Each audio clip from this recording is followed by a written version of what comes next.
Hello, my name is Elina Melvina Primus and my friend Farahana are going to do an interview session to one of the successful event planner in Kuala Lumpur, Malaysia, which is Mr. Jonathan from Jiggae Event Management Asia company.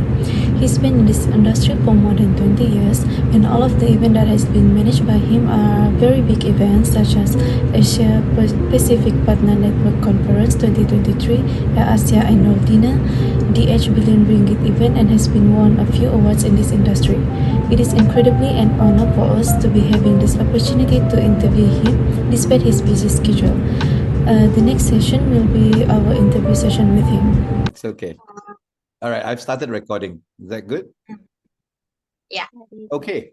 I'm all yours. Whatever you want to ask, go ahead. Okay, thank you. Okay, so I will begin with a little bit of introduction. I will begin with my introduction first. My name is Nur Farahana Binti and I'm currently studying in UM under the degree of event management. Elina, can you introduce yourself? I am Eldina Melvina Primus and I'm also currently studying in the UM Kedah and my major is event management. Very cool. Am I supposed to introduce myself? Yeah, But you can go. You can go. Yeah. So I'm John from the University of Jiggae. Oh. John.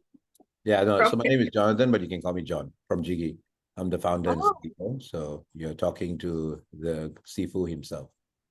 See, that's good. Oh my god, I'm so excited to talk about event with you. Okay.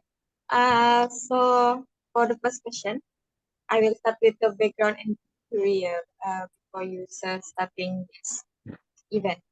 So the first one is how did you get started in event management? How did I get started in event management? Yes. So What I interests you? understand. So it's a slightly longer story. It was one thing led to another. So when I finished SPM 27 years ago, I started as a clown. So I became a clown. And then from being a clown, I became a DJ. From being a DJ, I became an MC. From being an MC, I then started my event company. So it was a natural, gradual progression. So Jiggy was my clown name. I was a badut. And from being a badut, I went to being a DJ. I continued as Jiggy the DJ, and then I became an MC, which I still do. I still do until today. So my stage name is Jiggy John, and that's my MC name. And I still perform. I do comedy. I do improv and all of that. And the event company I started 20 years ago. Well, technically, yeah. The first 3 years were party planning, but corporate events exactly 20 years. So next month in January, I'm throwing a big celebration, 20th anniversary of my event company. Yeah. So that's the story. That's the story. Right. But it's actually 27 years of me being in entertainment. So yeah. That is so long. Okay, for the second question, what educational and professional background prepared for you in this career? So event management as a degree in the world, actually, not just in Malaysia, is very new. It's only 10 years old. And between you and me, you really shouldn't be doing a degree in event management. You don't need a degree. You just come and work for me and I'll teach you everything you know. You can't learn event management in university. And I say this to everyone. Your professors are not going to like this, but it's the truth. You should be better off getting a marketing degree, economics degree, management degree. Anyways, long story short, I did a business degree. My major was, hold on, let me just close the door before my neighbor disrupts our interview. I don't know if y'all can hear, but this kid is. Hold on. Okay, sure.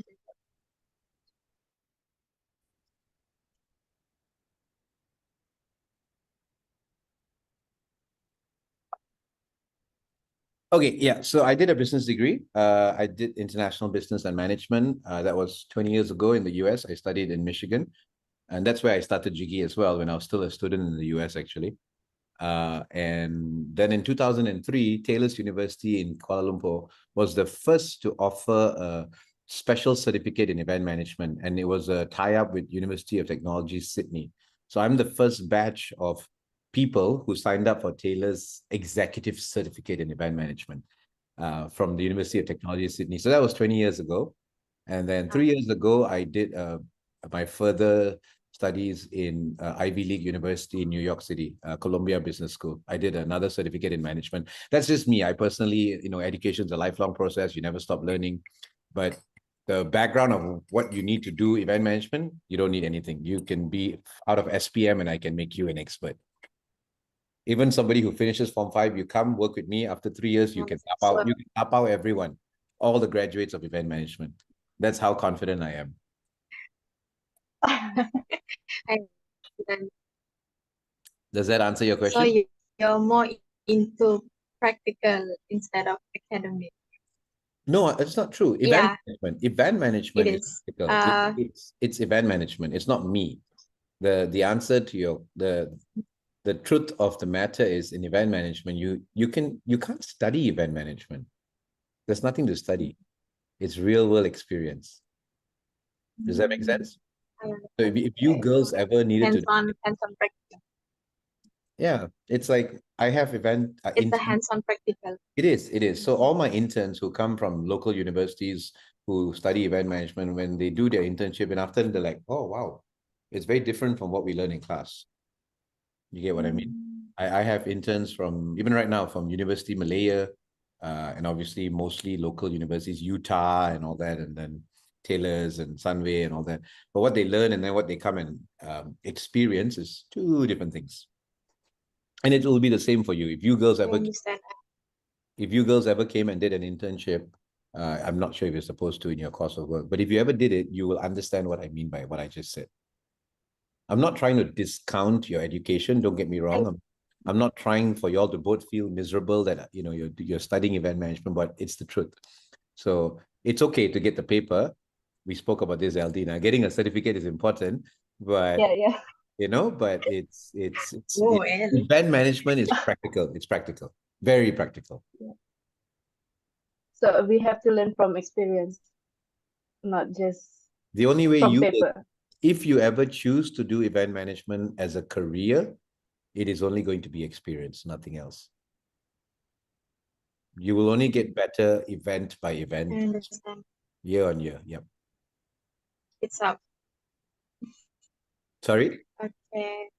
Because I just finished my volunteer. Event. So what you're saying is true. I can understand already. Because it's more to like different people have different ways of managing an event. So it's better to have an experience rather than academically. But academically also support, but not as much as experience. Correct. So, and just so you know, when I said what I said earlier, education is a lifelong process. You never stop learning. Even recently, a couple of weeks ago, in December alone, I had these two big events. And I had so much learnings from even these events. Even me as an expert show producer, 20 years later, I'm still learning. I learn from mistakes. I learn from experiences. I learn from clients' feedback. And so in event management, and actually, honestly, in life, you're not supposed to stop learning. You never stop learning. You're always constantly striving to improve and become better. You know what I mean? So more so in event management. So like recently I had clients who gave feedback, and that's a conversation for another day. And if we ever had time, we could talk about that. I can explain to you, like, why did I just say that? Like you would think that, but someone like you who's supposed to be an expert, how come there were learnings? How come there were mistakes? But I can also pinpoint why that happened. But I also have now learned that, like, next year, I don't want to repeat these mistakes. And I know what I need to do and how I need to train the team so that we don't repeat. Does that make sense? Yes. So the bottom line is, in event management, you never stop learning. Okay. Yep. Okay, for the next question, can you describe your typical workday and responsibilities as event management? Of course. I mean, to be fair, it's impossible to answer that question because in events, it's constantly changing. Like, like in the middle of busy periods, which for us is almost all the time, even though sometimes we have scheduled meetings, like normally I go into a week already knowing the meetings that I have. And the beauty of today, after the pandemic, we have a combination of physical meetings. We have a lot of online meetings because online meetings just help you save time. You're more, you're more, what's the word I'm trying to say? You're more, it's better management of time, because in one day, instead of driving here and driving there, you power through these online meetings, and then leading up to the actual event, then you go to the venue for meetings with the client on site. Then you have, and then of course, so I think previously there was no such thing as online meetings before COVID. Like nobody heard of that. Yeah. Nobody had online meetings. You spend so much time driving to meetings, driving to appointments, and that alone, which was always exciting. People always say like, oh, event management, I love it because it's not a desk job. I'm not sitting in the office. I'm constantly moving this, that, and the other.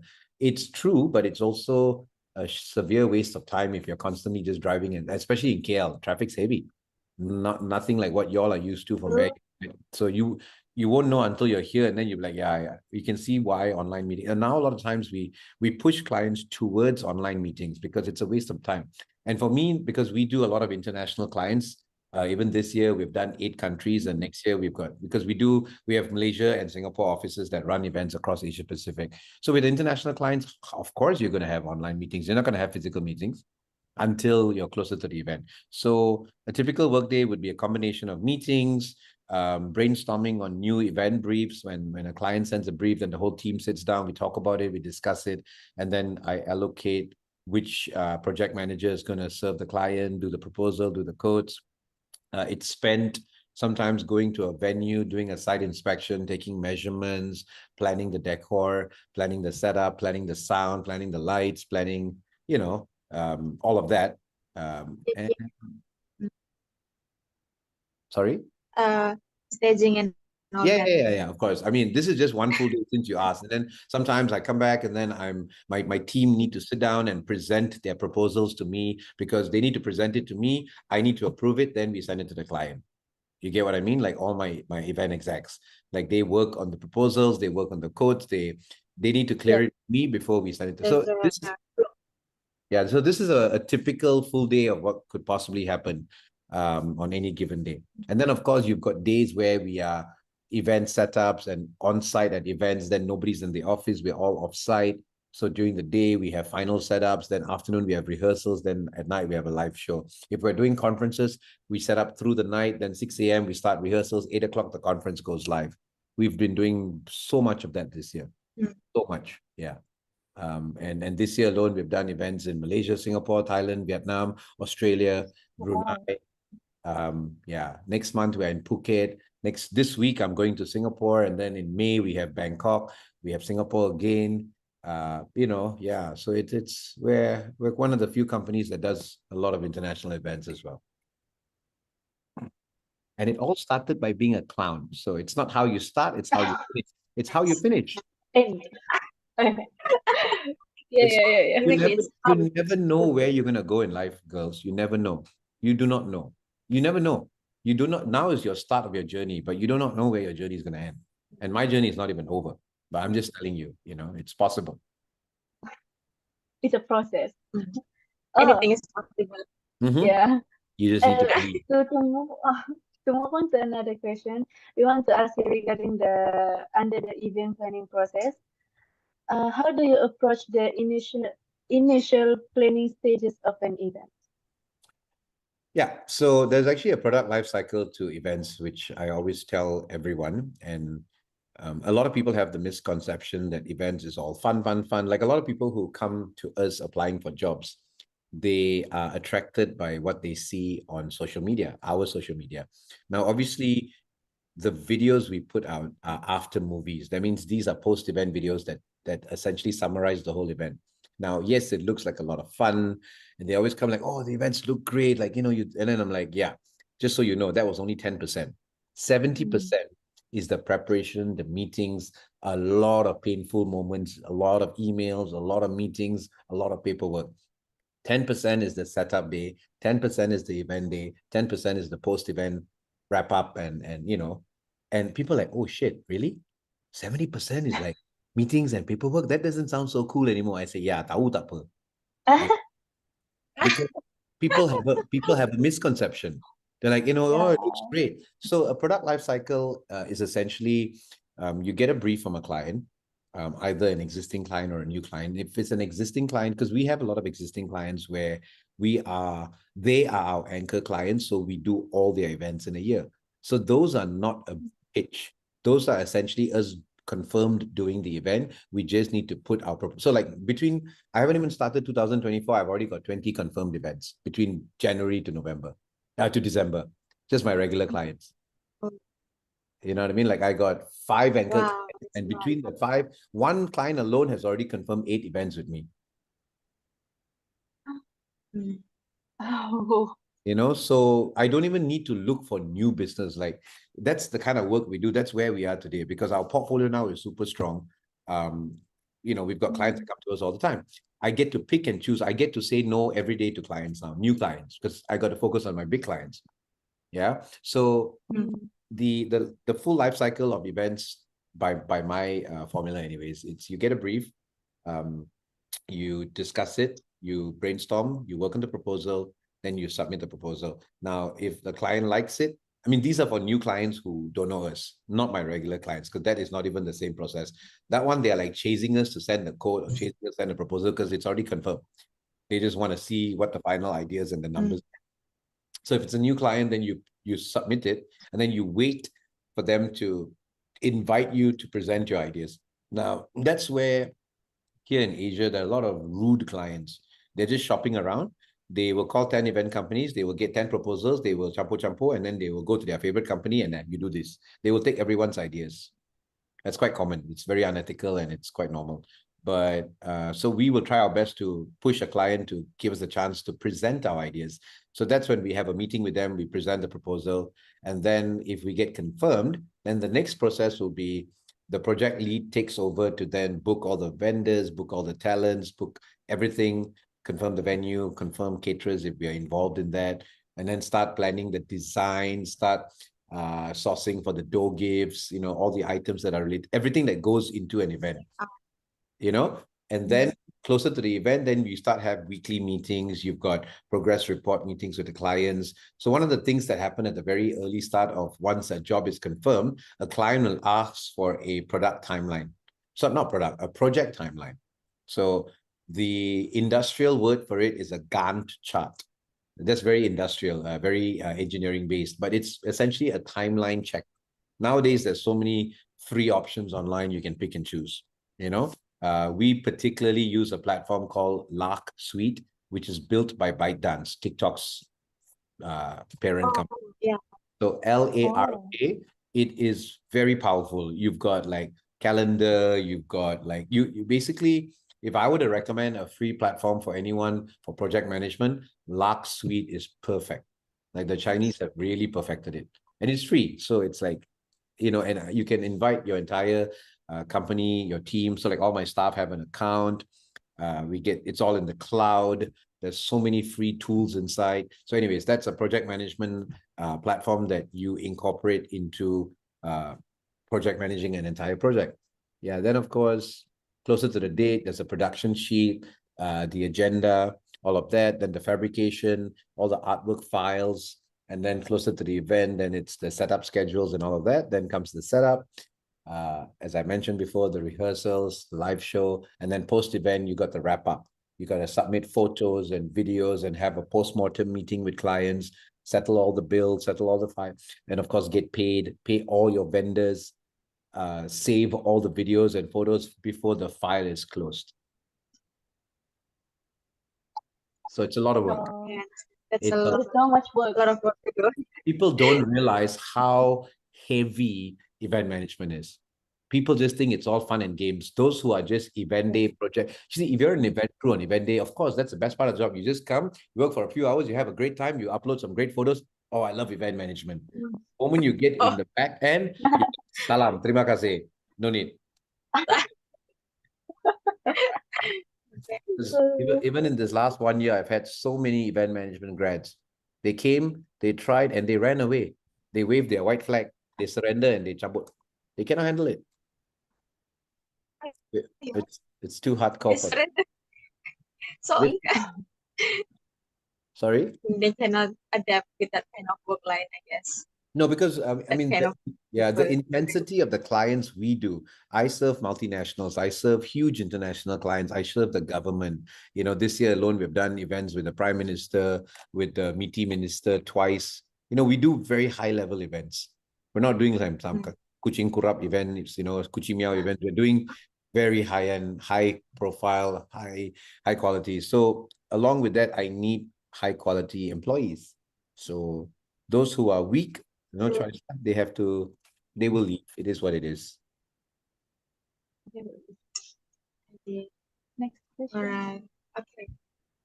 What you're saying, which is true, because some of like from my past stories that I've heard from another event manager, not really event manager lah, but someone who ever go involved themselves in event. They said like most people just like 1 or 2 days. The event was like 3 days, but then one day they already run away because they cannot tahan. Yeah, Okay, correct. so that type of stories is very typical. So for the next question, what are the key steps in making a successful event? I mean, the key is truly just very good managerial skills, project management skills. So timeline management, deadline management, attention to detail. I mean, actually, the key is attention to detail. If you're not an attentive person to details, you are never going to survive as an event manager. Event management is all about the attention to details. So that starts with reading a brief, understanding the brief, preparing a proposal that is tailored to the brief, not reading A and doing B. You know, because there are people who do that. And then when I cross-examine and I question I've had staff in the past, I'm like, the brief clearly said this. Where is this? Oh, I didn't catch that. I missed it. So that's very weak attention to detail. I mean, it's all written in the brief. If it's written, it's impossible for you to miss it. So the most important skill set any person who's considering event management is 100% attention to detail. So if you're not an attentive to detail person, you shouldn't even bother wasting your time. Go do something else. I'm very harsh about that because I've dealt with too many idiots in this career path. I mean, and I know, Aldina, your eyebrows are raised. My language is strong, but it's true.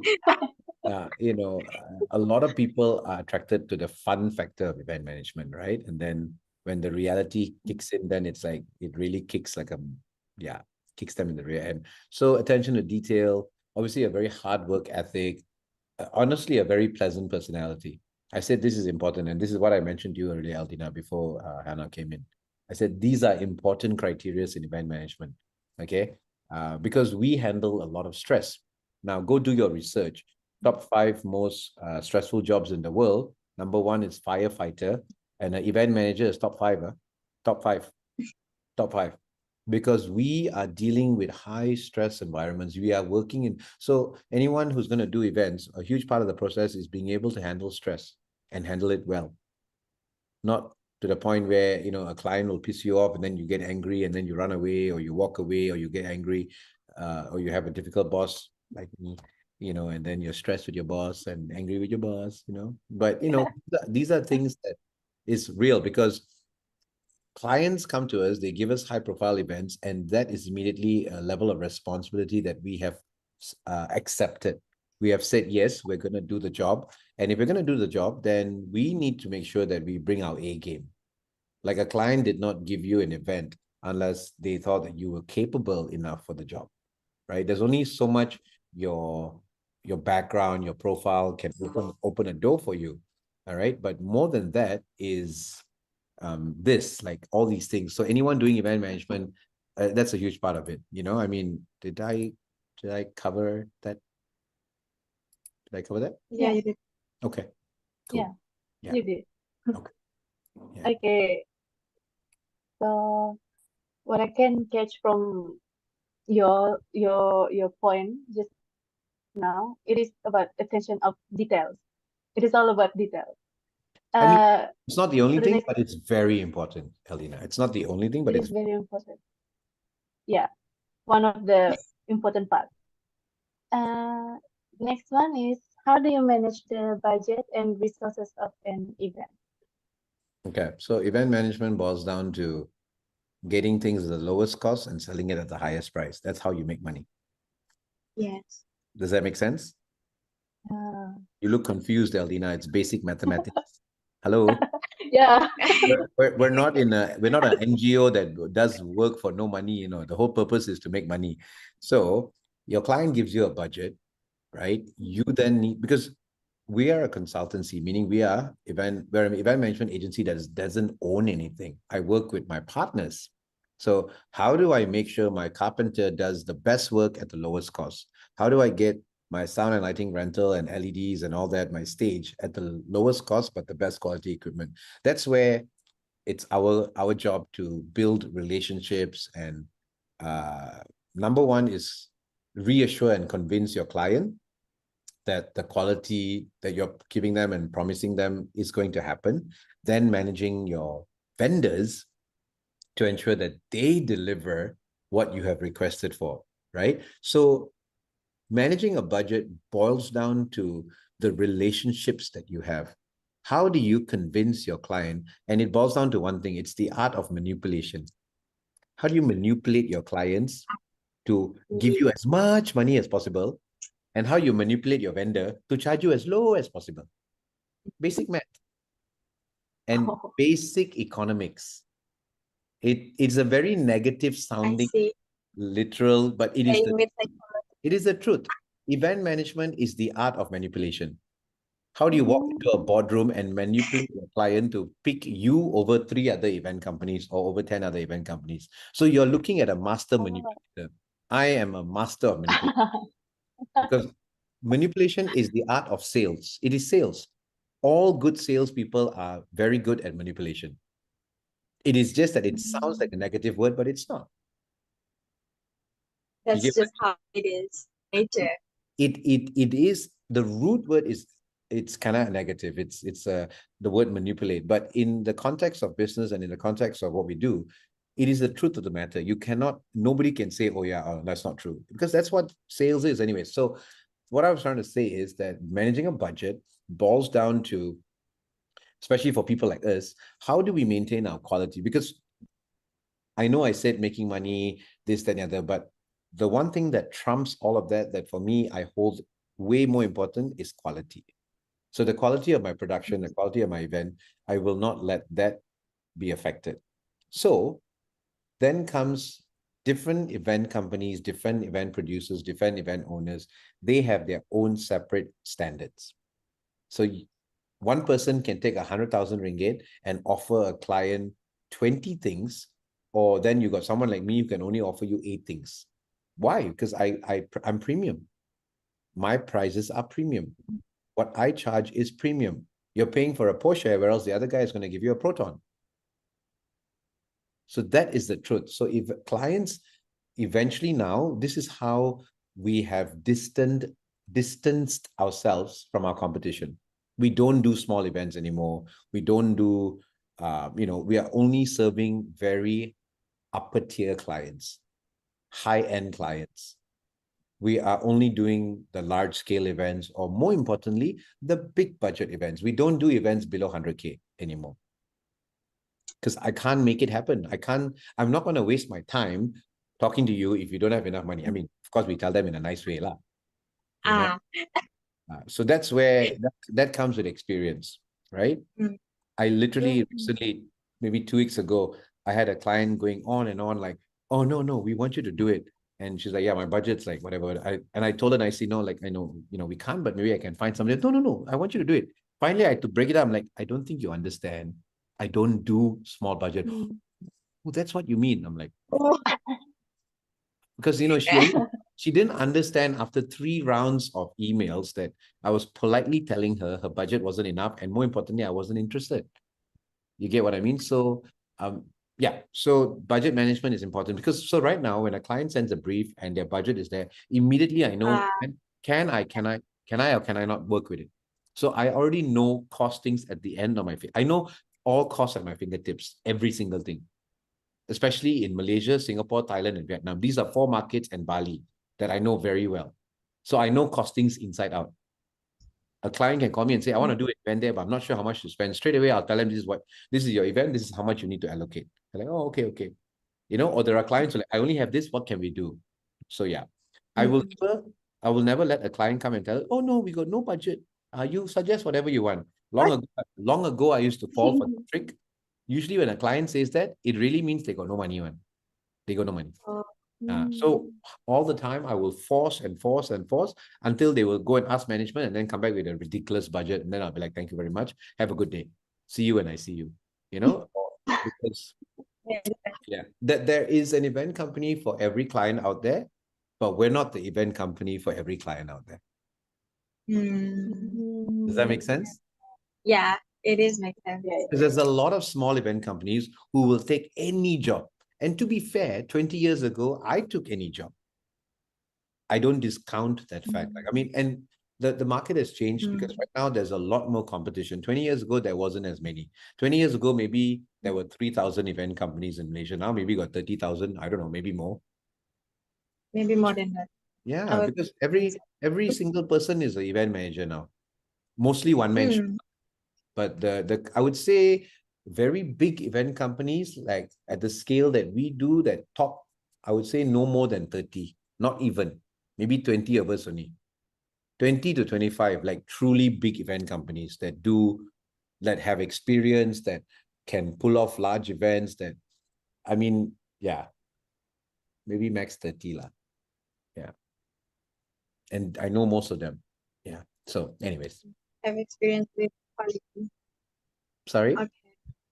Since you said that you know this, no, I will proceed with the next question. Sure. Since you said that you have been in the entertainment for like 27 years, and then for the conference, you are in 20 years. Correct. Which one you are more towards, the entertainment or MICE?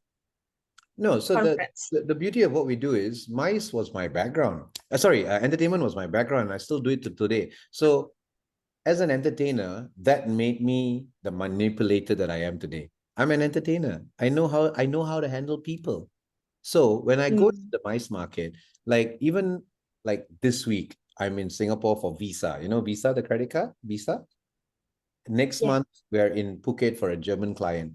I am the show producer, but at the same time, on event day, I'm on stage as the MC. I switch hats. I put on my entertainer hat. My clients love it because you're king of both.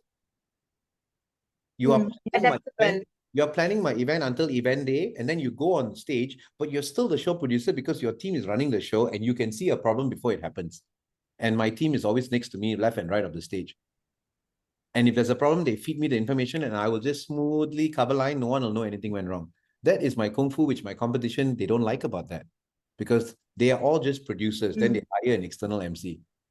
But me as an MC who's actually the show producer, it is the ultimate. No client can fight that. They're like, oh yeah, okay, yeah. You kind of know it anyways, because you plan the whole event, so you know how to smoothen something that goes wrong if it goes wrong. Does that make sense? Yeah. Yeah. So that you get to see a lot of how should I say, the mistake before anything else. Yeah, so if something happens, so a lot of times that's actually my biggest problem. I'm very attentive to details, and I'm a perfectionist. I'm very OCD. You know what OCD is? Yeah. So even when I'm emceeing, I will see something, and my poor staff who's next to me has to radio the main console and say, boss said this, fix it. Because I can see, even though I'm emceeing, I'm still in shock mode, but I can see things happening. And I will, in between, when I have a session, I'll go to the side and tell them, fix this problem now. You know? So yeah, that's when you know you're a bit too passionate about your job. I can sense that. Okay. Yeah, actually, so Elvina? by the way, before I forget, actually the most important thing early when I want to add on to earlier, I spoke about attention to detail, right? Remember? The more important thing is passion. If you don't have passion for events, please don't waste your time. Please leave. Yeah, events, Okay. it starts with passion because you cannot work long hours, have so little sleep, wake up in the morning with 2 hours of sleep, run full day, run 36 hours, run 48 hours without passion. What about intention? Intention, what intention is there? That you want to be event management. Yeah, So that means that nothing. You can have all the intentions in the world, but if you don't have the brains, what's the point? If you're not smart enough to work at my quality, all my staff who have resigned and left all had intention to become event manager, but they failed. So that was a hopeless intention. I get that. Yeah. Correct or not? It's true. Yeah, Yes, it's true. I'm trying I to want to ask differentiate you. between passion and intention. Sorry? I'm trying to differentiate between passion and your intention. But No, since you it's said a that, I great feel question. like It's a great question. You're not wrong, but I'm telling you, intention has zero hold. It doesn't weigh anything when you are analyzing a person. I can say I intend to become the king of Malaysia. It's not going to happen, but it's I true. want to jadi Okay, Guru okay. yang Maha Mulia Paduka Agung Malaysia. It's not going to happen. It's my intention. Begitu. Yeah, You know what I mean? I yeah, can say yeah, my yeah. intention is to become the Perdana Menteri. It's not going to happen. Okay, Okay. we move to the next question. Uh, wait. Are there any specific challenges or considerations for different types of your event? Are there different considerations for? Different types Challenges. of events. The Oh, so are there challenges, different kind of challenges for different kinds of events? Is that correct? Mm. Yeah, of course. challenges for different types of events. Yeah, of course. I mean, every single event, there's always going to be a different challenge. Like my biggest challenge has always been and will always be when I do events in Vietnam and Thailand because of the language barrier. They don't speak English. You just, oh, wow, Elina, you didn't know that? You I, think what, the whole world I is like, just realized, oh yeah, language barrier. Woo. Yeah, because in the early years, now I've got a very strong team in Thailand and Vietnam, but in the early years, my God, you will cough blood.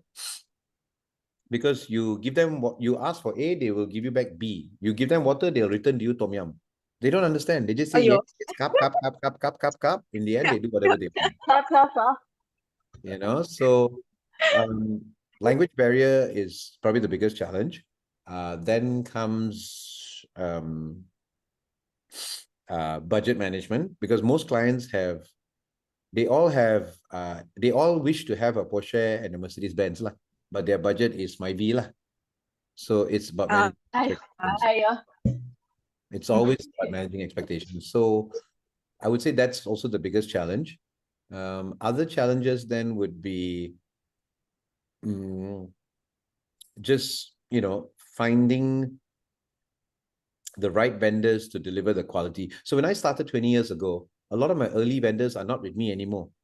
They could not keep up with my standards. They could not keep up.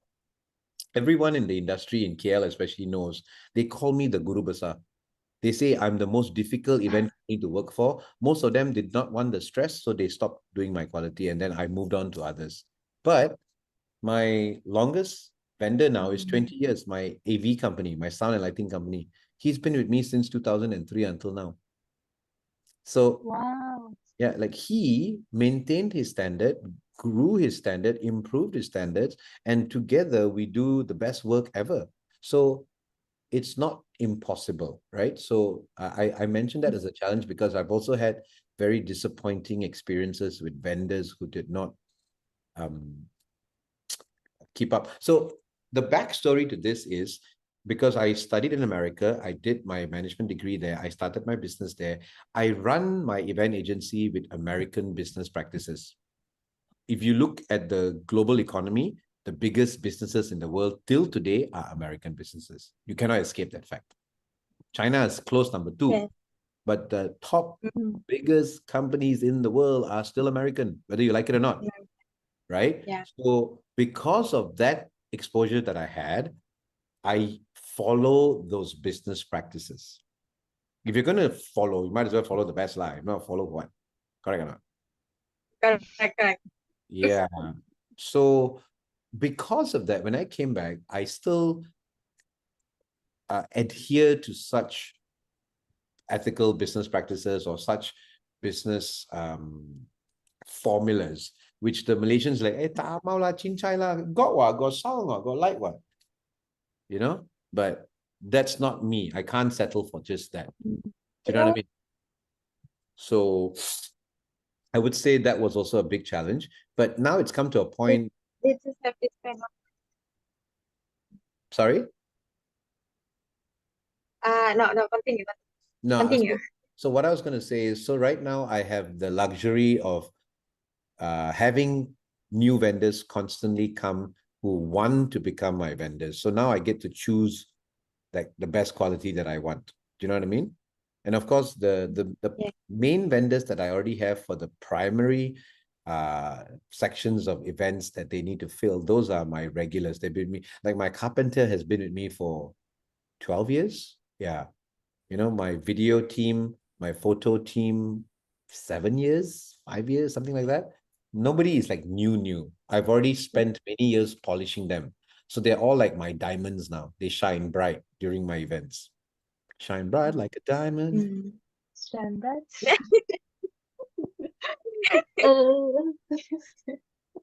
Okay. All right. So we are moving at the team and communication. So how do you, sir, collaborate with your team and client during the planning and execution of the event? Sorry, your line was bad, Hannah. How exactly do Can you repeat I'm so that? sorry. Yeah. How do you collaborate with your team and clients during the planning and the execution of event? Okay, so how do I manage my team for the planning and execution of an event? Is that what you said? Your team and your Collaborate. client. Mhm.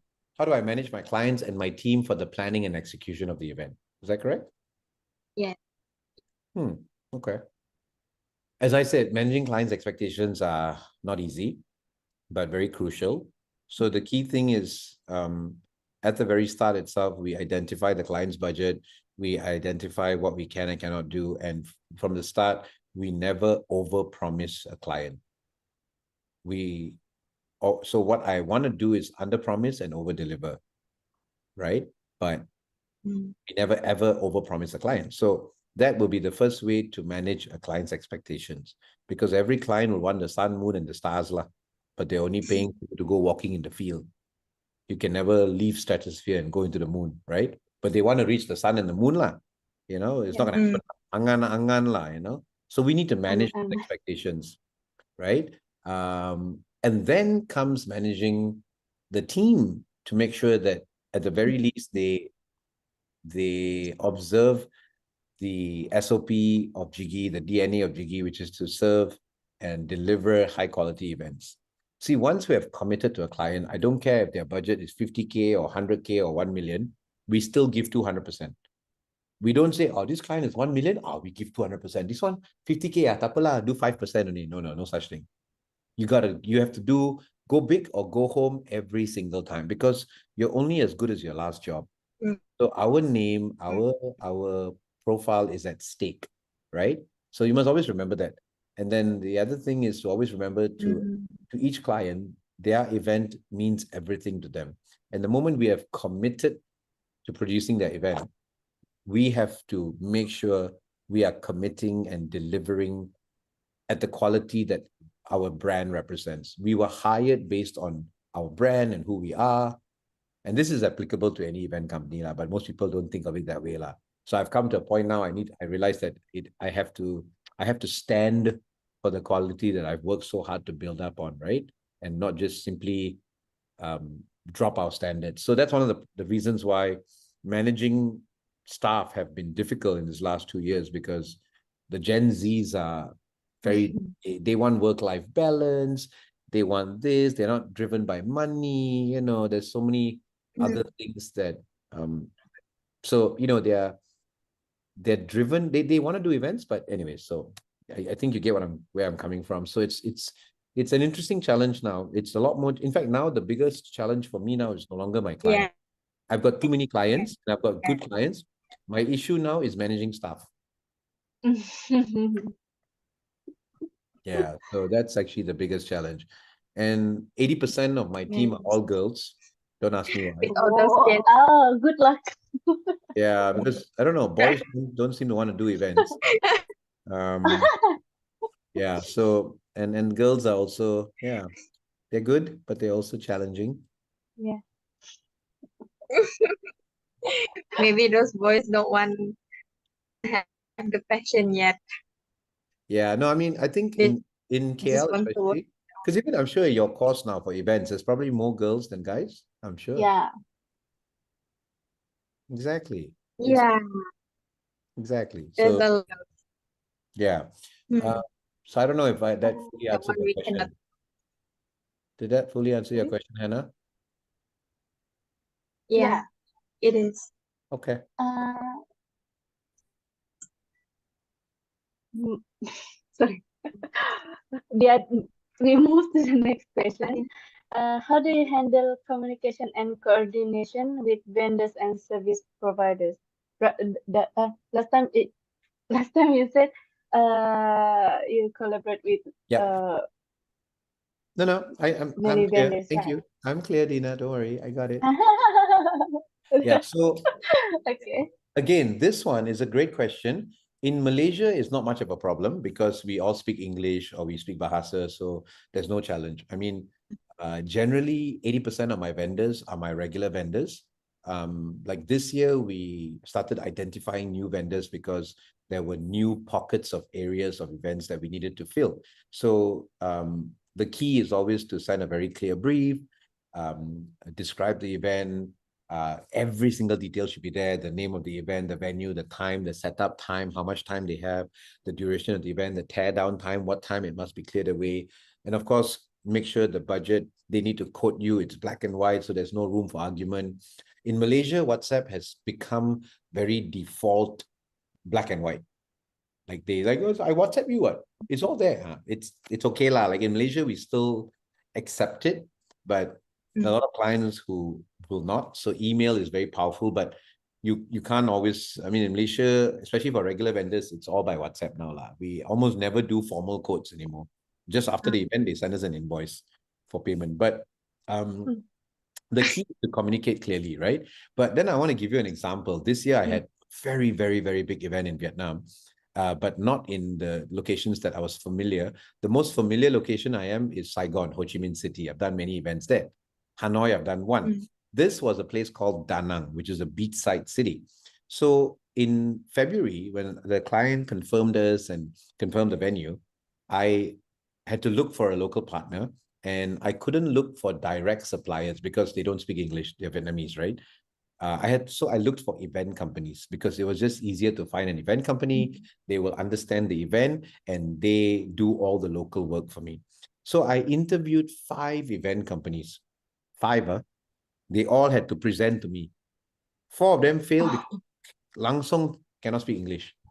Their translator pun tak. That's hard. So in the end, I met one company, very young event company, and at that point, the founder and the owner also couldn't speak English, even though they study English in school, but it's like when you don't use it and you never need it, and your country is purely a country that has its own language, unlike us. Yeah, so he brought his, I don't know, some friend from university to come and speak, and even she didn't know what she was talking about. But anyways, in the end, we hired them, and there was just so much of, we spent 10 months preparing for the event. I swear, 6 months was just communication, because they're Vietnamese. They can read and write because they are using Google Translate lah, this lah. The moment you have a competition, they die. They please don't send voice notes, please don't call us, please don't do any calls. But finally, 3 months before the event, he hired a highly educated Vietnamese girl who was even having worked in the UK for almost 2 years. Thank God she joined the team and she spoke proper English. Before that, we were suffering, absolutely suffering, because it was just a huge communication breakdown. We asked for A and B, they will come back with something else altogether. because even when they Yes, read it right, and it's just, so yeah, anyway, in the end, everything went through very well. It was a great event. And he even dared to tell me, actually, this is the biggest event I've ever done. I was like, wow, now you tell me lah. You should have told me this before I hired you, right? Because I'm taking a huge risk. But anyways, they did it very well. So, but in the end, I had a lawyer draft a contract, and we had to sign in the Vietnamese law and the Malaysian law if something goes wrong, because it was a 600,000 ringgit bill that he gave me, a big bill. His work for wow. me was 600,000 ringgit. So if he didn't deliver, I am screwed. My client will screw me, and then what do? I'm in Vietnam with nobody to do my work, right? So we did proper. I hired a law firm to do all the contracts for me. He signed, I signed, everybody signed. We did everything by the book. But in the end, now, of course, first of all, he trusts me. Now he calls me his sifu, like very funny, and because he knows the work that we do now and all that. But it all worked out pretty well. But these are huge issues to consider, because vendors are essentially the backbone of your event. If you don't have your good vendors, you can promise your client everything under the sun lah. Your event agency can present all sorts of great things, but at that event, if your vendors do not come through for you, you are dead. Because me and my team are nothing without our suppliers and our vendors. Because they do the work for us. They set up the productions and we stamp our name on it, because we're just the concept builders and the executioners. We project manage, we manage on event day, but the physical setup, the physical items are not ours. It was the vendor and supplier. Yes. So the most important thing, 101 of vendor and supplier management, number one, what is it? What? I said the number one thing for supplier management or vendor management, number one, what is it? I'm not going to give you the answer. Number one. What do you think it is, Eldina? What's the most important way?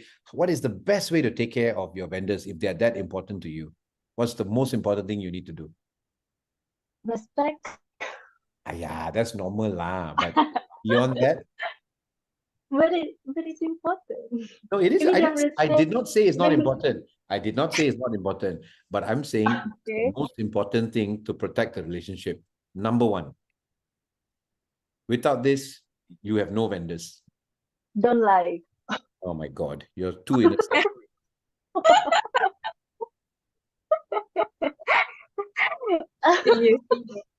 Hannah, What about networking? sorry? Communication. No, okay, nothing you all are saying is wrong. Nothing is wrong. It's all correct. I don't want you to lie. I don't want you to be disrespectful. Please don't do that. But what is more important than all of that? If you don't do this, you don't have a vendor, Think about what I said. Number one, We are all in the business to make what? to make money. So what is the most important? I like it for the first one, manipulate. No. Manipulate. No, if you want to make money, what is the most important thing? A vendor is working for money. So as an event company, our job to take care of our vendors is to... Come on, I'm not going to spoon feed the two of you.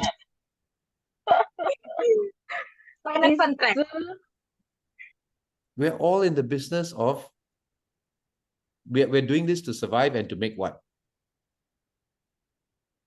Money.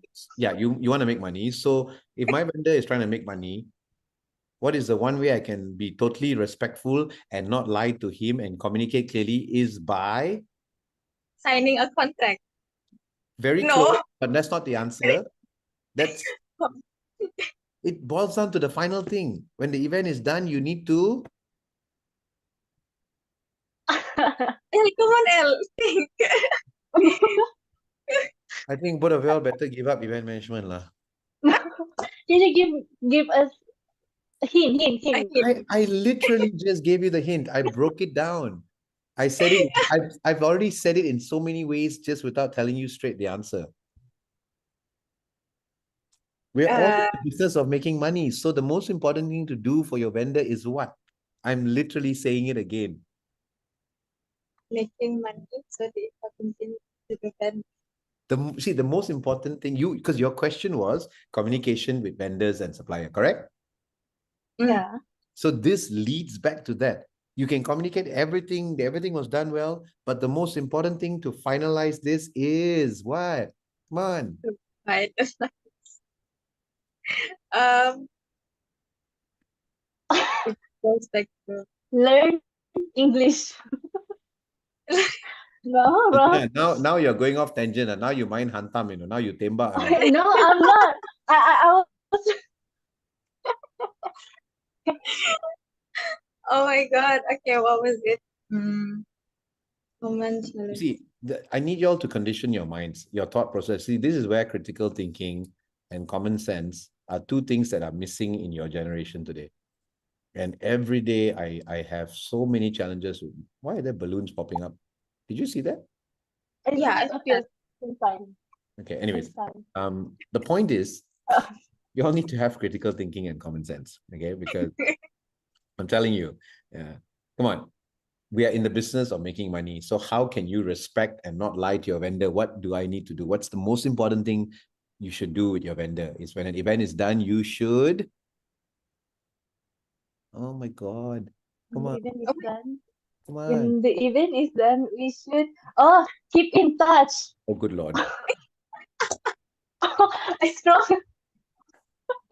I shall pray. Hey, it's right. You need to keep in touch with the vendor, right? I know, but Right. what is the most important thing, girls? Come on. It boils down Good to this. communication.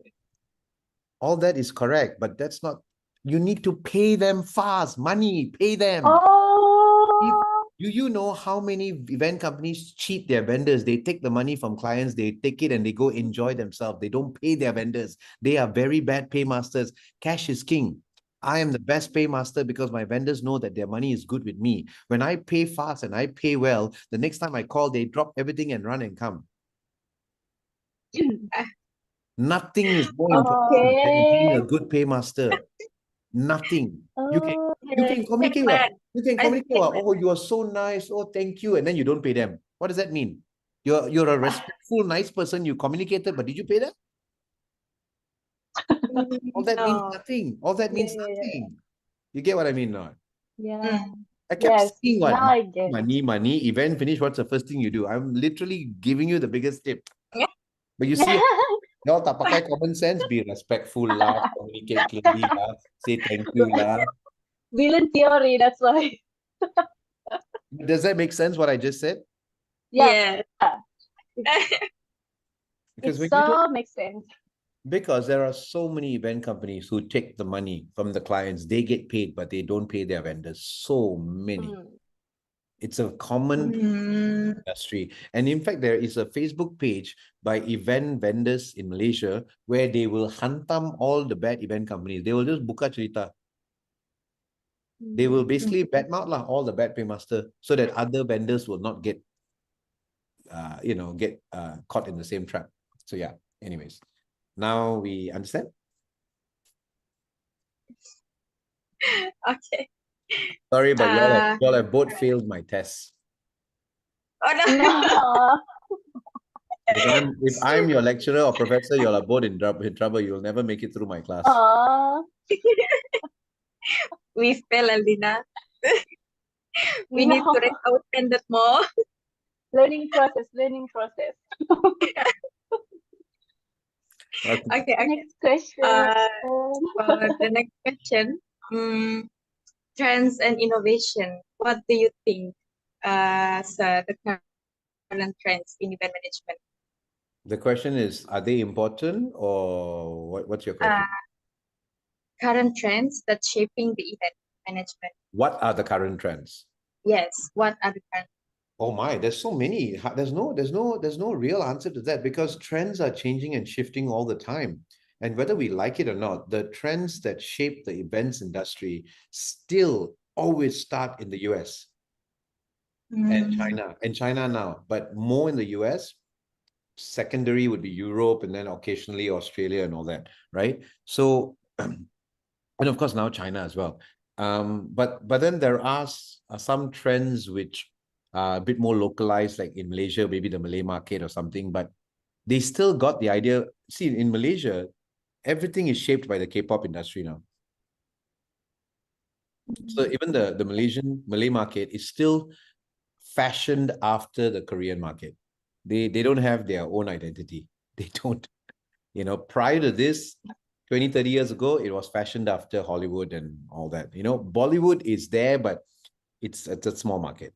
But K-pop and the Korean market. So, I mean, and that transcends into the events industry as well. So, I mean, I am not ashamed to say that every single idea that I have gotten over the years was based on my market research, which equates to copycat marketing.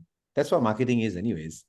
You see some, I like the idea, it looks good. Okay, then you bring it back here, we improvise, we flip it and sell it. We do it. That's what it is. It is what it is, you know? I mean, I'd like to say that I have the time to come up with new ideas. I mean, there are. I mean, so a lot of times what started as the first source of inspiration and what the end result is where our ideas will come into play based on, you know, customizing it to a client's budget or a theme or the location or the space that we have to work with. There's so many factors that contribute to what was envisioned at the beginning and what was produced at the end. And that's where flexibility is key, right? So a trend is only a trend on the basis of a client's theme, a client's requirements for the event. But I mean, I'm not going to give you an immediate, but I can tell you now, like this year, what has been trending, have you heard of a music festival called Coachella? Yeah. Okay, so Coachella, coming out of the pandemic last year and this year especially, all the big American brands and the global brands started doing installations at the Coachella site. So like Dior had this amazing pop-up. Can Express had this amazing pop-up. Heineken, I mean, you know, whatever. If you go look up Coachella of this. And so this has become a big thing, event installations. Meaning at your event, you do these really cool installations. So it becomes Instagrammable, it becomes the talk of the town, it becomes the hot thing of the event that people do pre-event, you know, during event, post-event. And then, of course, during the event, they focus on the event. So the big trend has been, how do you do a more outlandish photo installation? How do you come up with something even more gila or more crazy or more cool or more inspiring or more flashy, whatever, you know? So even the banks are doing it, the insurance companies are doing it, you know, our thematic events for like oil and gas clients for their annual dinners and all that, we're doing it. You know, we did that recently because last week we did Air Asia's annual dinner for the 5th time. Air Asia basically runs a rave. A rave party. Anyways, after this event, as we now create a group, I'm going to send you all videos of the work that I do. You two of you need to understand what have I been talking about for this last 1 bloody hour, so that you can equate, you can look at the work that I have done, and then you understand what is John going on about. Watching the event is one thing, but you can see bits and bits of the stuff that I talked about, like event installations, the trends. All these are stuff that we were inspired by doing our market research. You get what I mean? Like, anyways, yeah. So Air Asia's annual dinner is essentially a rave. It's 4,000 people partying like animals, right? We have done it times now. All right. When you watch the videos, then you will understand. So after today's call, I will share with you case studies of the work that I have done, and then you will clearly understand what am I talking about. I hope so, anyways. I hope to understand too. Yeah. And that way, if y'all have more questions, you know, you can ask me then, I can explain myself further. It may link back to some of the answers that I've given you today. I think so. Yeah. It's a bit of show and tell. It's like storytelling. Now I'm telling you a story now, but I can reinforce it by, you know, a short video that shows you the event and the outcome. And from there, you can observe some of these things. Okay. And then I will send you my bill for my consultation. Consultation hour. Any more questions? Okay. Next question is about How many more questions are there, by the way? 4 section more. Okay. We talked about the latest trend just now. So, how do you stay updated to those trend and development in planning So the key thing, event as I design? said, is doing research, keeping up with. So sadly, in events, there's not enough for us. But right now, the most of these like event magazines or event pages of Instagram accounts, they are, like I said, they're mostly American. So we keep up with these things because I subscribe to these things, or I am I'm a member of some of these associations, whatever you call it. That would be it. And then of course, like for China or stuff or Korea, you got to, I don't know, TikTok or whatever it is, or I have my staff that sometimes will share ideas they saw and things like that. But Mm. you can never stop trying to keep up with what's trending. You have to. Um, you can't not stay relevant. The moment you do that, you die. I mean, not physically die, but Mm. I understand. Yeah. creatively, then you become extinct. You become a dinosaur. Mm. Yeah, so that's not good, and you can't afford that in the events industry. So it keeps changing and changing. So we just need to stay updated. Of course, you got to stay relevant. I mean, how does an event company last for 20 years and keep doing the same? Yeah. Like I've got one event next year. It'll be the 13th year in a row I'm doing it. Uh-huh. The same event 13 times Wow. in a row. So Mm. do you really think I'm doing the same ideas every year? Of course not. No. So you It- see, staying relevant, coming up with new ideas. You get what I mean? That's how important that is. Does that make sense? By doing research. Yeah, you got to constantly push yourself, come up with new ideas, and things like that. Mm. Okay. So for the event related, there's nothing more, but it's more like this advice. So the next question is more to advice and memorable moments for you as Okay. a manager and the personal side. So for the advice, do you have any advice for us? Either we should continue or just give up. Well, I mean, based on this 1 hour plus of speaking to the both of you, I would hire both you girls. Like I genuinely like the personalities both of you have. Obviously, I know it will not be easy. You will add more white hair to my already existing white hair. Um, you know, Okay.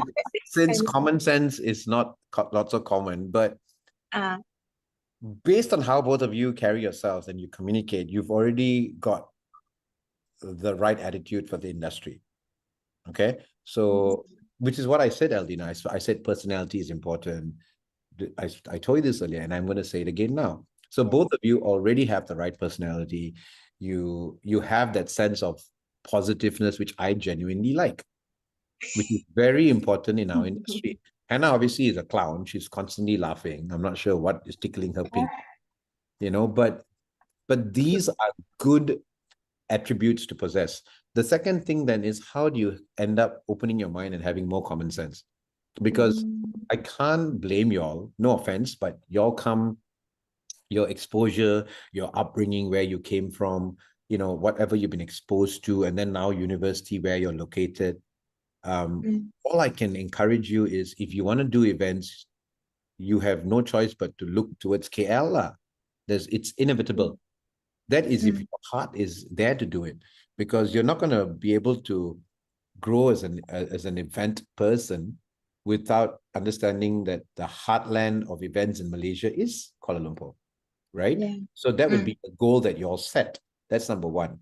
And then number two is to make sure that if you choose to go into events, is to do your research, find the right event company, work for the right boss. You see, I'm selling myself here, but you get what I mean, right? Like, Yeah. you missed my joke. Never mind. Read the subtitles. Okay. No. You see what I'm saying? You're both of y'all are blur sotong, Like I am literally.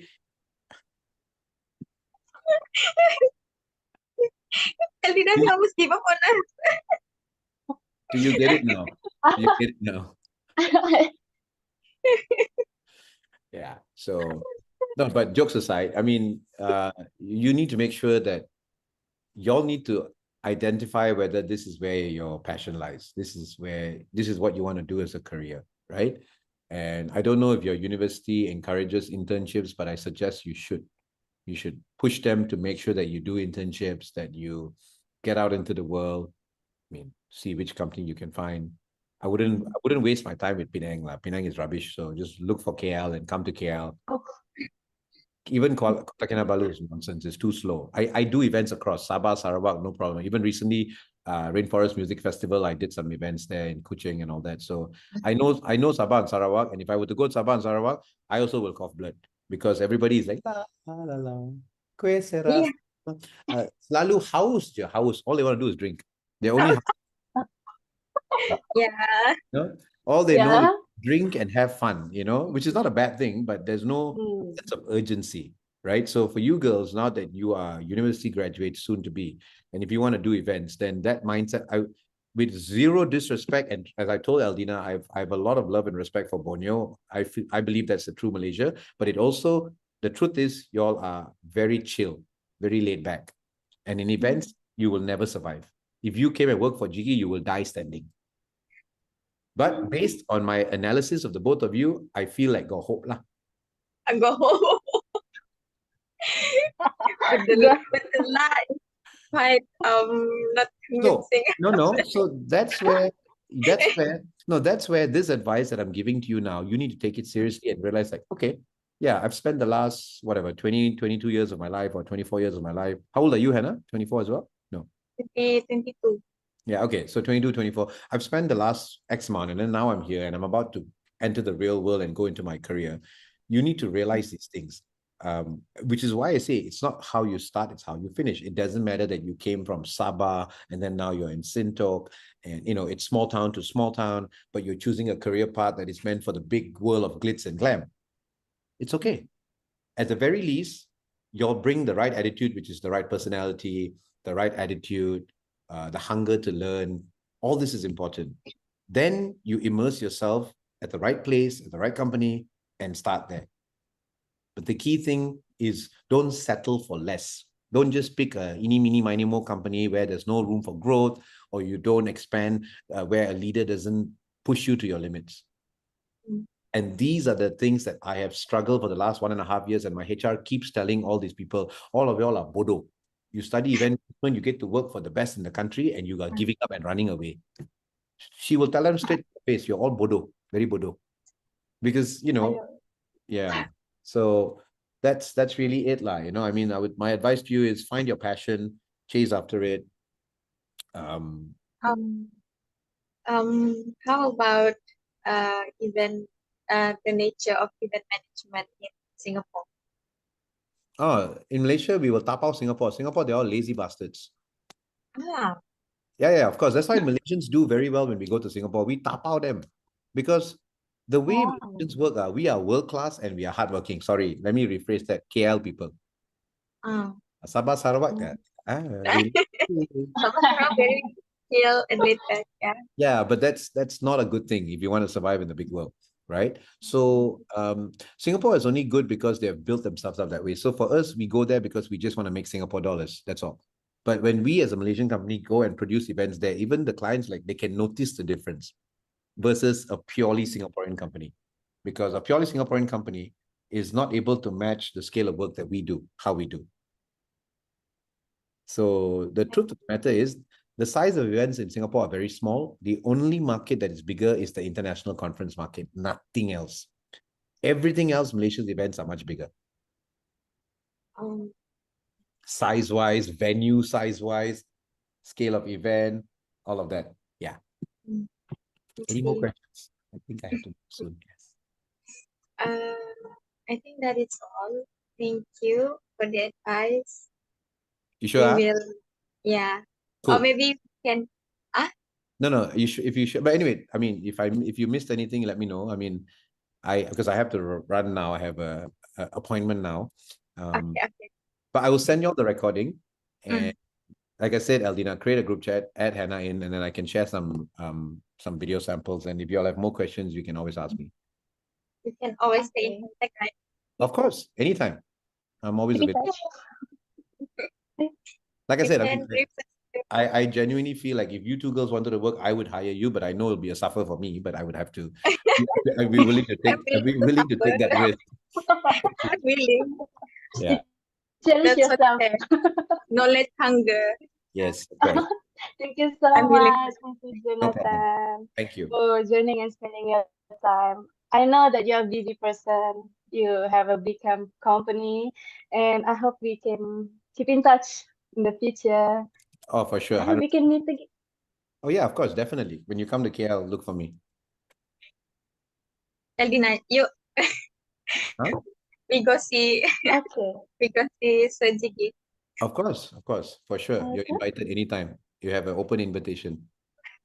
Woo! Wow. Okay. Thank you. As for our reflection in this interview session, it has been an eye-opener for us to get the knowledge from his experience and struggle. We want to thank Dr. Asmahani for giving us this opportunity to come out from our comfort zone, because from this interview session we gain so much new knowledge regarding event management in the real world. By having this interview, we surely want to improve ourselves to be more authentic and more detailed while working with people to be successful, especially in this industry. That is all from us. Once again, thank you for spending time listening to our interview session with Mr. Jonathan.